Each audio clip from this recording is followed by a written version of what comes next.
All right, we're back to the Slow Pitch podcast. And last episode, we talked with Lane being not a very good salesperson or not a salesperson, period. Like he's like, I don't know how to do this, right?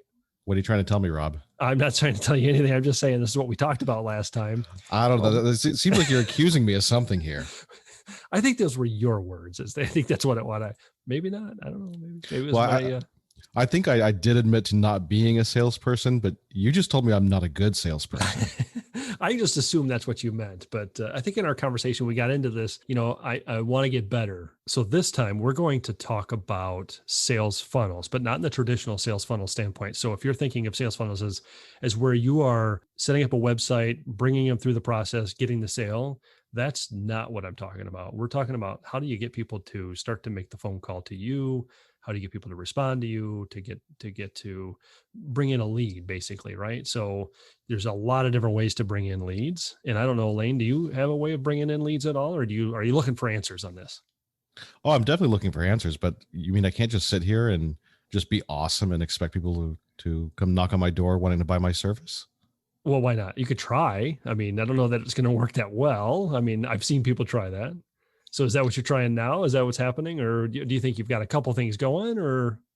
Well, Rob, despite me being awesome and all, I don't have those people knocking on my door as much as I'd like them to be. I do have the website. We do the social media. We try to get referrals, but that just doesn't bring in enough business. What do you think I can be doing? That's normal, actually. A lot of people set up a website and they set up their different sales social media, but in the end, there's a lot more to it than just setting up these basic elements that we're hoping will bring them in. I mean, even if you have the greatest of SEO, there's still a process, and all of those things are really marketing, right? They're not really sales.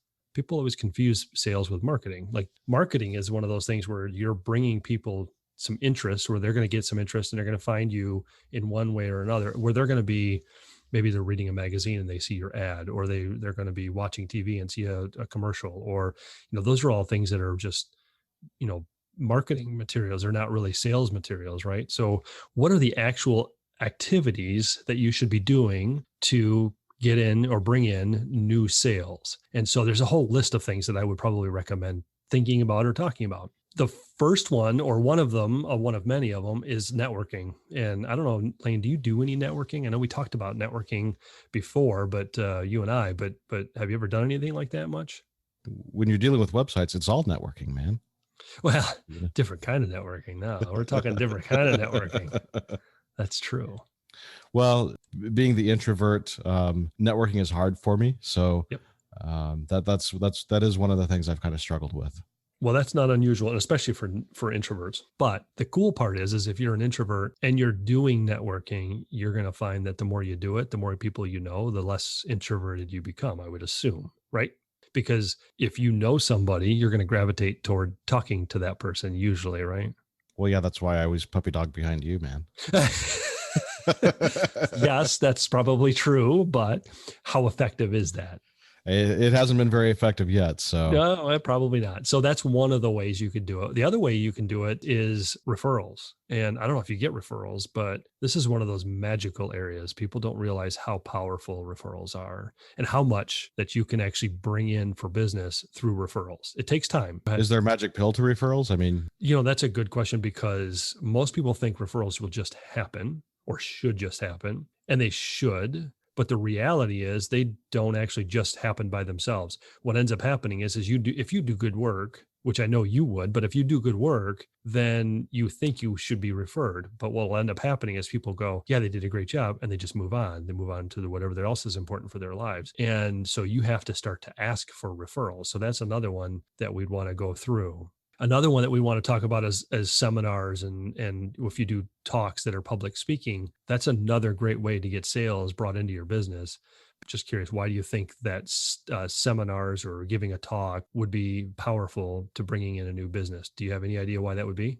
Okay, and so you're specifically talking about giving a talk or a seminar, not going to one, right? Correct. Yeah. So you're adding credibility for yourself. You really set yourself up as the expert in that field. Yeah, exactly. So if you're standing up on stage and you're saying this is the way it is, you're the expert. So that's a great way to get new business to come in, is seminars. In fact, anytime that I've done seminars, anytime that I've seen a seminar, 9 times out of 10, there's a lead that comes out of it, at least one.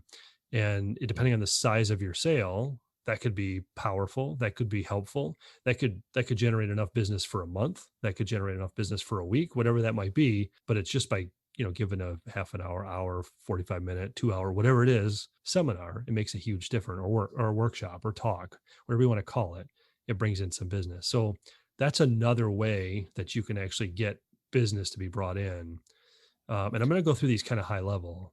Is Yeah, that okay? yeah, absolutely. But it sounds like these are things that we could actually break out and spend even a whole episode just talking about how do you do a seminar. I mean, I have questions that pop into my head, which we don't have to answer right now, but where do you do it at? Do you go to the Motel 6 down the road and rent out one of their little conference rooms? How do you go about that? I mean, there's a million questions that come out of that. So, And rightly so, because I think that the seminar piece is a little confusing, because just giving the presentation is one element of that. Any one of these could be its own show, really, because a lot of people think that, like, talks and seminars, or any sort of workshops, those kinds of things, it's just about the content you're putting into the show, or whatever, right into whatever you're doing. But in the reality is, in the sales world, it's not the content, it's everything that you do before, and it's everything you do after. So you would think it's just simple, but there's so many other things to do. So yeah, my assumption would be that the content was key, but I guess maybe it's part of it. And there's a part of wording the content, there's part of creating the content that all makes it all different. But it's the before and after that everybody realizes, or doesn't realize, that's really the critical components of it. Same thing like the other one that could be we could talk about is a trade show. Like, have you ever done a trade show? Yeah, I've been to trade shows and expos, but never had a booth. Yeah, if somebody has a booth, the same type of thing as like a workshop. It's the same thing. It's not the booth that's the critical. It's how well do you handle all the leads that you get afterward that are really going to impact your sales. If you do nothing and you just go, well, I met all these people, that's great, they'll reach out when they want me. Right. Yeah, maybe. Right. So because you were so awesome. Yeah. Yeah, exactly. Yeah. And you may think you're awesome, but whoever I'm you awesome. talked, well, you are. And of course you are. I'm so modest too. Yes. Oh, yes. But then the reality is they think, you talk too much, maybe, or they thought you didn't give them enough information or whatever. So what are you saying, Rob? I'm not saying you personally. I'm just saying anybody listening maybe could have said that to themselves. What else we got? What about just simple things like mailing stuff out? Could you do that? I don't know. Is that really effective these days? I go to my mailbox every day. I grab a stack of mail. Most days there's nothing legitimate. It's just ads, and I never look at it. Is it really effective? See, there's where I would say it depends, depending on what the business is.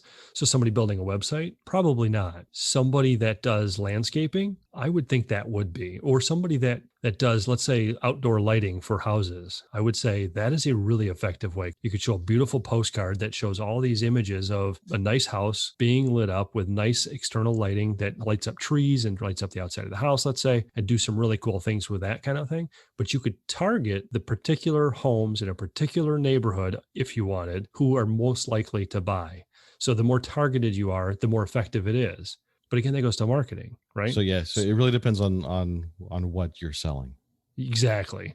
And if you send something, what do you do after you send it? Do you do anything? There's a thought out there that you have to mail things 4, 5, 6 times to get a result.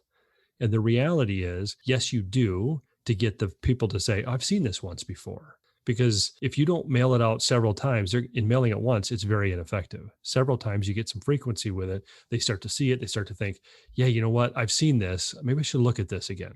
That's why I get so much spam in my email box too. Yeah, exactly. Yeah, exactly. And the concept being that, at some point we might catch you at the right time. But what if you mailed out twice these postcards and then literally walked into the neighborhood, and you could go door to door and say, hey, listen, I don't know if you saw my postcard. Your house would be a perfect situation where this be, but you may not even need that. And you could have that kind of conversation. You don't have to do that. You could make a phone call. There's different ways to do that and depending on the messaging on the mailing, you could drip them through a process, meaning, hey, if you wanted to get a free light, or if you wanted to get a free Ring doorbell, or if you wanted to get there's other elements that you could add in there, can cause some action, which then gives you the lead. So that's one of those elements that, is it effective for everybody? No. Could it be effective for some? Yes. It's just being very specific in what you do before and after. Make sense? Yeah, I got you. Yeah.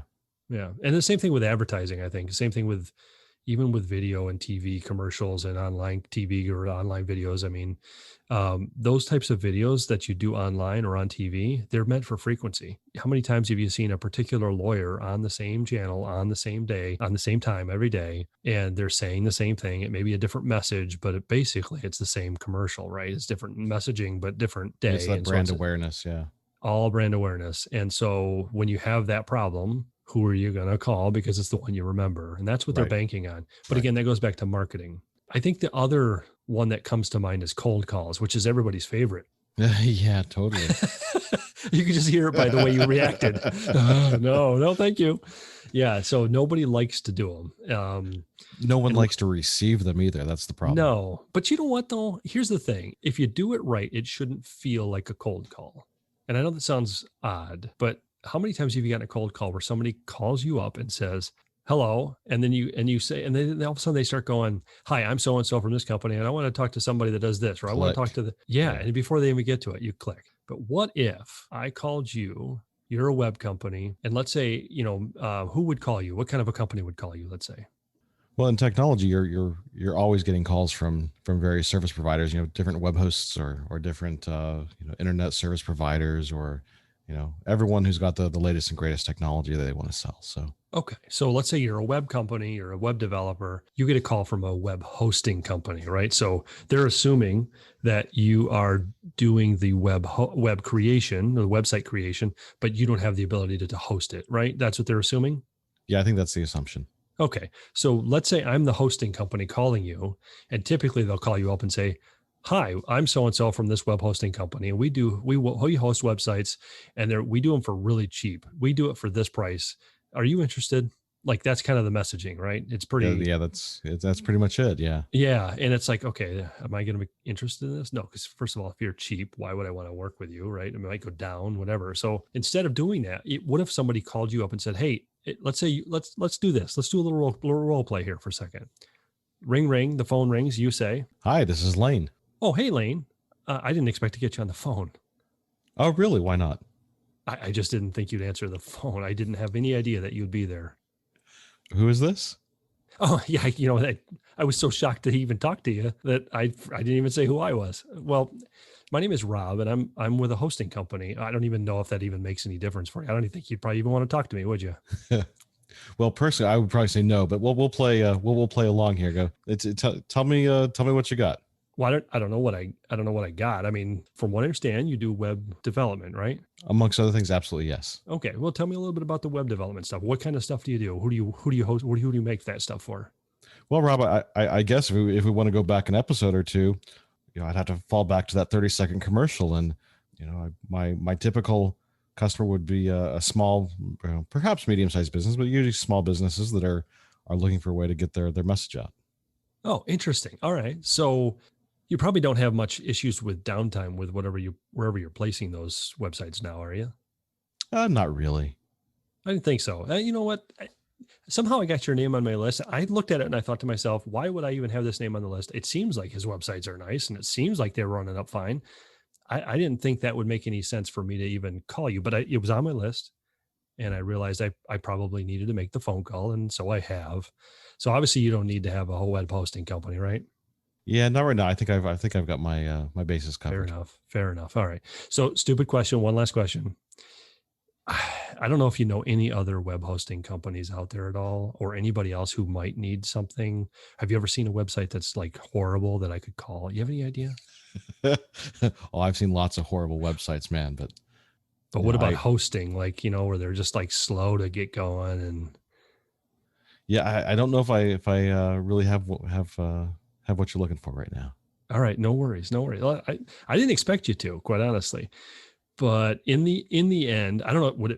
It probably wouldn't even make sense for me to even share with you my contact information in case you needed somebody to back up, just in case. Because listen, I know how things go. You have something set up and it works really well now, but all of a sudden things start to go a little weird, and you go, maybe I should have a backup plan here. Yeah. Well, if you'd like, you can drop me an email with your contact info, and Oh, I don't know if I want to drop an email. You're going to delete that, aren't you? I might, but that's kind of the gamble you're taking, man. Well, I'll tell you what. Here's the deal. I will let you go. I know you've got a lot of stuff going on. I just wanted to make sure that I had a chance to talk to you because I've seen a lot of good stuff from you. And if I can ever help you in the future, I'd be happy to do that. Okay. Our company name is XYZ. I just have a good rest of the week. You too. Thank you. So was that difficult? Was that a cold call that was anything like you've ever had? No, not at all. You know, And would you hang up on that if they had that kind of conversation with you? Let me ask you this: Is it if I let them likely? get that far? Yeah, if I let them get that far, I'd probably chat with them for a minute. But yeah, so 9 times out of 10, when I have that conversation like that with people, and I do this every once in a while, for me, it becomes a game. How long can I talk to them and get information? That's what I'm after. And can I get a referral? Maybe not. Maybe I can. But for me, it's really important for them to understand that I'm not like anybody else. I'm not going to harass you. I'm not going to bother you. In fact, I left you with, I don't even want to talk to you anymore, basically. And you probably left it with a feeling of, well, that was weird. Yeah, a little bit. Yeah. But will you remember me if I called again later? Yeah. If you called me another day, 6 months down the road, I'd go, it's this guy again. All right. So if I called you back in 6 months, let's say, or 3 months, and I called you back, what I might say is something along the lines of, hey, I don't know if you remember me. I called you 3, 4, 6 months, whatever it is ago. Does my name ring a bell at all? I don't know if it does. And then you might say, yeah, of course. Yeah. Of course. Yeah. I recognize your voice. Yeah. Okay, cool. Fair enough. And so probably nothing's changed because I haven't heard from you at all, right? Yeah. Things are going okay right now. Yeah. All right, cool. Would it be all right if I call you again in another 6 months? Is that okay? Knock yourself out. Cool. I'm at it. I'll write it down. I'll call you in 6 months. All right. Talk to you later. Take care. And so it's like, people are like, after a while, people are like, what the heck is wrong with this guy? This guy doesn't ever ask for the sale. But then at some point, I might, if I do this 3, 4 times, and if, sometimes you have to do it more frequently than every 6 months. But if you're in a job where you end up having to call on the same people frequently, you could have some fun with that too. Because you could, after a while, and you're getting that kind of response, you could just go, hey, how many times have I called you? Do you have any idea how many times I've called you? Yeah, they're going to stop and think about that for a moment. Yeah. And then you know what? I've never gotten a sale from you, and that's okay. I understand. It's not time. How many more times do you think I need to call before I could actually entertain getting a sale with you?